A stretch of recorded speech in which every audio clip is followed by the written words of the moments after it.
Hello and welcome to another English language lesson. The poem Have You Ever Seen is a refreshing change from the regular type of poem.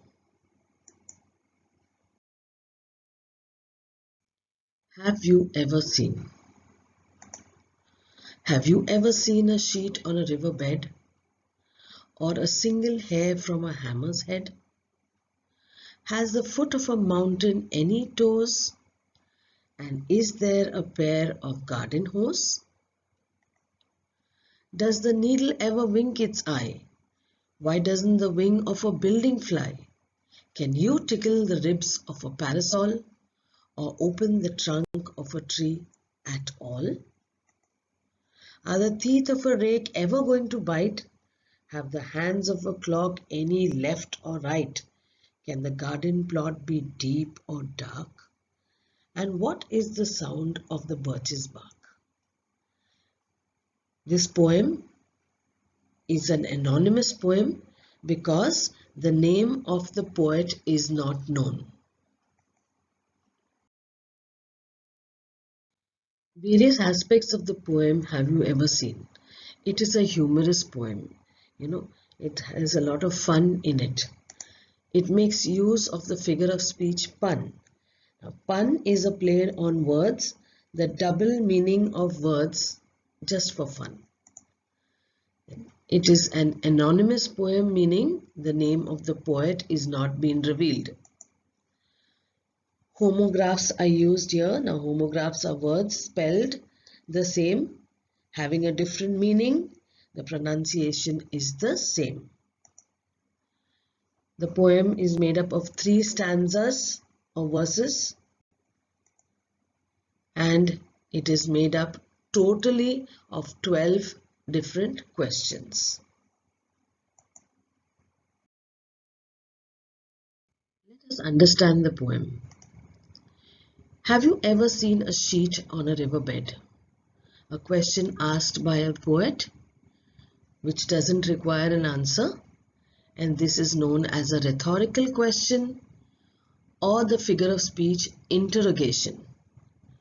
Now, we know that we put a bed sheet or a sheet on a bed. The poet asks you whether you have seen a sheet on a riverbed. Now, the path the river takes to flow, that is this brown thing here, is the bed of the river. And have you ever seen a bed sheet on a river bed?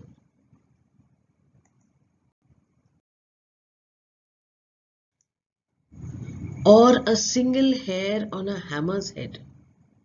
Now, I have seen hair on a boy's head, on a girl's head.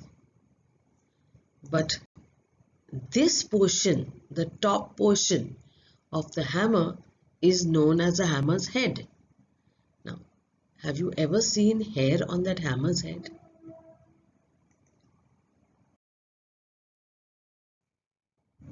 Has the foot of a mountain any toes? This is a normal foot with toes. And the bottom of the mountain is the foot of the mountain. So the poet asks you, have you seen the foot of the mountain having any toes? Another question, and is there a pair of garden hose? Now, this is a hose pipe used in a garden to water plants. And the other hose is long stockings, which are always used in pairs. So have you seen a person, watering plants with a pair of garden hose? So he uses the same word, having double meanings, a hose pipe or a pair of stockings.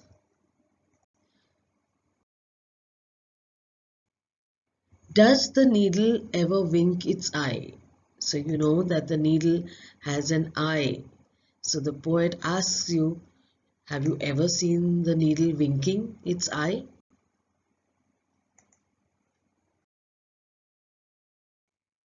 Why doesn't the wing of a building fly? Now, in your society, you may be living in the A wing, B wing, or C wing. Now, wings are normally used for flying. Have you ever seen a building wing flying?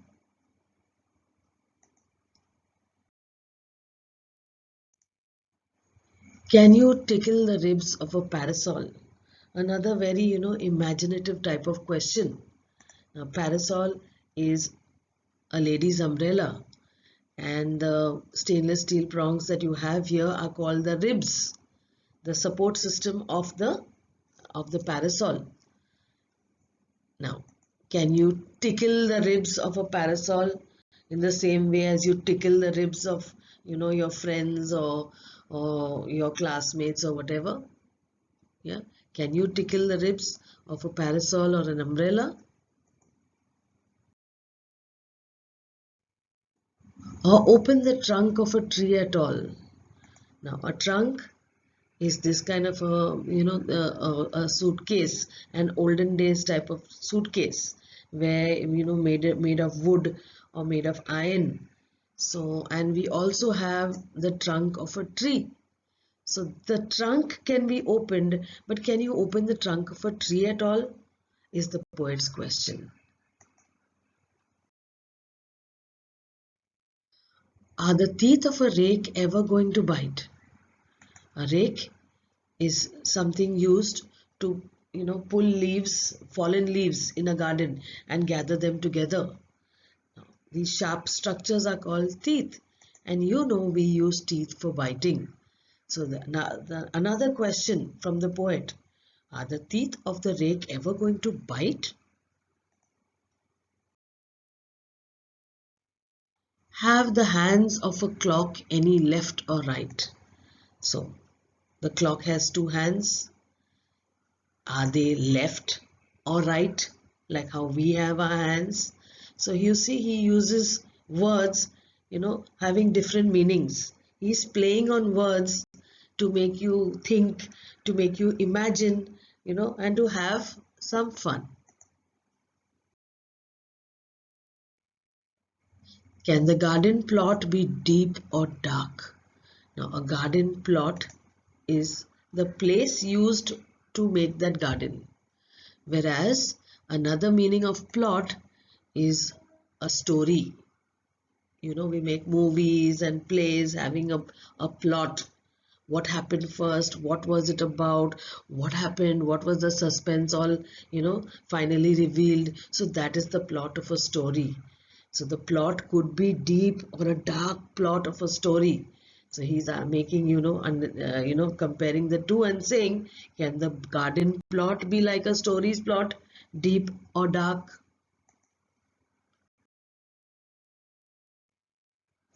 And what is the sound of a birch's bark? Now, a birch is a tree, and the bark is the sound of a dog. Okay, so bark is the sound of a dog as well as the bark of a tree. So the poet asks you, can you hear the tree barking? Okay. Like a dog? A rhetorical question with a play on words. So pun is also used here.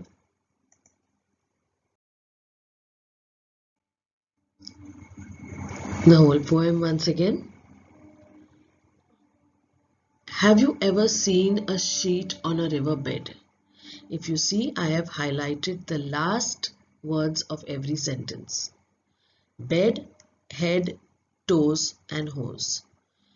Bed sounds like head, so bed rhymes with head, and toes sounds like hose, so toes and hose are rhyming words.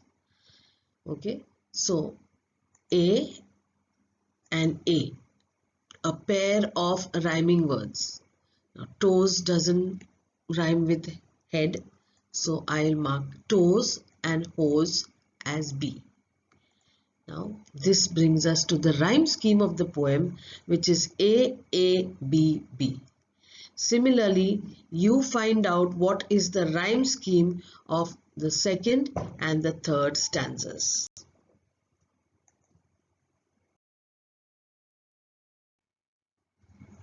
The appreciation of the poem. The poem Have You Ever Seen is a humorous poem consisting of 3 stanzas. The name of the poet is not known, hence it is known as an anonymous poem. The rhyme scheme of the poem is AABB as we just seen. The use of the figure of speech pun is the striking aspect of this poem. Use of alliteration, personification and interrogation throughout the poem is also seen. The main purpose of this poem is to encourage creativity and imagination within the reader. The use of homographs, that is a word spelled the same but the different meanings like foot, head, bark, bed, etc.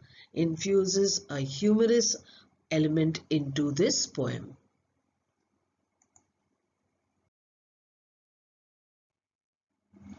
Some figures of speech. Pun. Does the needle ever wink its eye? There is a play on the word eye. Okay, the needle's eye, does it wink it? Okay, has the foot of the mountain any toes? So pun is a play on words for humorous effect. Alliteration, or a single hair from the hammer's head. Okay, alliteration is the occurrence of the same letter or sound, and if you see a hair, hammer, head, okay, either the alphabet or the sound is repeated, that figure of speech is known as alliteration. Can the garden plot be deep or dark? Here D has been repeated. Some other figures of speech. Personification. Now, personification is the attribution or giving human characteristics to something non-human. Does the needle ever wink its eye? Now, can a needle which is non-living ever wink its eye? So, winking is the human quality given to a needle here in this sentence. Are the teeth of the rake ever going to bite?